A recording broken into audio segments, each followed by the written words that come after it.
Magandang hapon mula sa DOST Pag-asa. Ito po ang ating weather update ngayong Huwebes, March 12, 2026. Yung binabantayan natin na tropical storm na bagyo, ngayon ay naging tropical depression na lamang at ito ay nasa layong 1,415 kilometers east ng Eastern Visayas. Ito po ay papalayo pa sa ating bansa. Ang general na pagkilos nito, although naka-east-north-eastward ito sa ngayon, ay general movement niya ay pa-northeast, ibig sabihin papalayo sa ating bansa. At ibig sabihin din ng slowly ay at least hindi po lalagpas ng 10 kilometers per hour yung bilis ng pagkilos nitong bagyo na minomonitor natin. Yung epekto na lamang nito ay umaabot dito sa Surigao del Sur at sa Davao Oriental. Pero habang papalayo pa po yan, ay mas mababawasan pa yung epekto niyan. Posibleng sa mga susunod na oras ay hindi na po ito makaka-apekto indirectly or yung trough niya, extension ng kaulapan, ay mas mabawala o mababawasan pa yung kanyang epekto. Samantala, ang pinaka nakaka-apekto po sa atin sa kasalukuyan ay itong hanging amihan o northeast monsoon. Ito po ay nagdadala ng maulap na kalangitan kaya mataas pa rin yung tsansa ng mga pag-ambon, lalo na dito sa Apayao, Kalinga, Cagayan, buong Cagayan Valley region po, kasama na rin yung probinsya ng Aurora. Yung mga pag-ambon na yan ay hindi naman po magdudulot ng malawakang mga pagbaha, pero heads up pa rin po dahil magiging maulap at may kalamigan yung mararanasan natin na temperatura. Dito sa Metro Manila at sa natitirang bahagi ng ating bansa ay mababa po yung tsansa ng mga pag-ulan. Pero posible pa rin naman yung mga patches o yung mga maliliitang mga kaulapan na posibleng magdulot ng panandaliang pag-ulan lamang. At yung amount naman ito ay hindi natin nakikita na posibleng magdulot ng mga talagang pagbaha o pagguho ng lupa. Para sa magiging forecast natin bukas, magpapatuloy pa rin yung impluensya ng hanging amihan. Kaya mananatiling mababa yung temperatura, bahagya lang na mababa yung temperatura na ating mararanasan. Agwat ng temperatura dito sa Metro Manila ay 21 to 31. Nung nakaraang linggo, umaabot na po ng almost 33 degrees yung maximum temperature natin dito sa Metro Manila. Pero ngayon po ay nag-range 30 to 31. Dito naman sa Baguio ay 14 to 21 at sa Legazpi ay 24 to 30.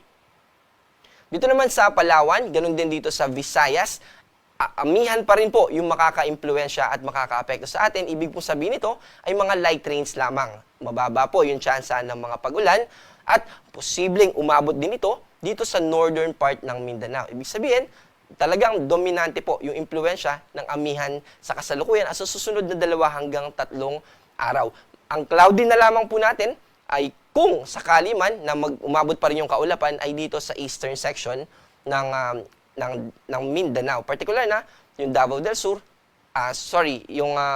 Davao del Sur. At para naman sa gale warning, meron po tayong nakataas na gale warning sa kasalukuyan. Dito po yan sa western seaboards ng Ilocos Norte at ganun din sa extreme northern Luzon, particular na dito sa Batanes at dito sa Babuyan Islands. Mag-ingat po, posibleng umabot ng hanggang 4.5 meters yung taas ng alon na posible nating ma-encounter kapag tayo pumalaot or nangisda. Para naman sa magiging lagay ng ating panahon sa susunod na 3 araw dito sa Luzon, mananatili po yung impluensya ng hanging amihan. Pero dito po sa Baguio, may kataasan yung tsansa. Magiging cloudy at mataas yung tsansa ng mga pag-ambon. Agwat ng temperatura dito sa Baguio ay umaabot ng 11 hanggang 14 degrees Celsius. May kalamigan po ito. Dito naman sa Visayas, hanggang sa Sunday, mananatili po yung impluensya ng hanging amihan sa buong Visayas. Pero dahil nandito po sa left side itong Iloilo, magpapatuloy po yung amihan dito. Pero dito sa central and eastern section ng Visayas ay easterlies na po yung magsisimulang makaapekto sa atin simula sa Lunes. Unti-unti po ay hihina na yung ating amihan. At dito naman sa Mindanao, hanggang Cagayan de Oro po aabot yung amihan, pero after po nito ay magpapatuloy na yung easterlies. Unti-unti na naman po na iinit yung panahon na ating mararanasan at yung easterlies na yan ay magko-contribute din sa start nung transition natin. And posible din po na yung pagbugso natin ng amihan na nararanasan sa kasalukuyan, posibleng ito na rin yung huli na pagbugso nito ngayong taong 2026. Ang ating araw ay lulubog mamayang 6:06 at muling sisikat bukas sa ganap na 6:05 ng umaga. Ako po si John Manalo. Ang panahon ay nagbabago, kaya maging handa at alerto.